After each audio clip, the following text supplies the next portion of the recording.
The wisdom of King Solomon. Long ago in the land of Israel, there lived a king named Solomon. He was renowned for his wisdom, a gift from God that helped him lead his people with fairness and justice. One day, a challenging case was brought before him in the royal court. In a small house in the kingdom, two women, Susan and Linda, lived together. Though they shared a roof, their relationship was strained. Susan had recently given birth to a baby boy, and 3 days later, Linda also gave birth to a son. Both women cared deeply for their children, but tragedy struck one night. Linda accidentally rolled over her baby in her sleep, and by morning she awoke to find her child had passed away. Overcome with grief, she devised a desperate plan. While Susan slept, Linda secretly swapped her lifeless baby with Susan's living one. At dawn, Susan awoke to nurse her child, only to discover he wasn't moving. Heartbroken, she looked closer in the morning light and realized the baby wasn't hers. Panicked, she rushed to Linda's room and found her holding the living baby. "That's my son," Susan cried. "No, this is my baby," Linda retorted. The argument quickly escalated, and neither woman would back down. They decided to bring the matter before King Solomon, trusting he would settle it fairly.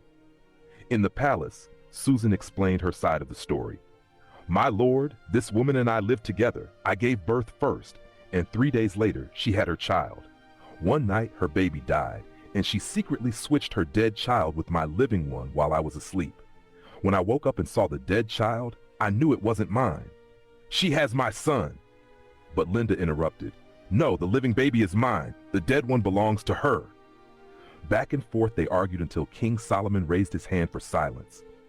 "Both of you claim to be the mother of this child," the king said thoughtfully. "Bring me a sword." A guard quickly brought a sword and handed it to the king. Solomon held it high and declared, "Cut the living child in two. Give half to each woman." Susan gasped in horror. Her love for her son was greater than anything else. "Please, my lord," she begged. "Do not harm the baby. Let her have him. Just don't kill him."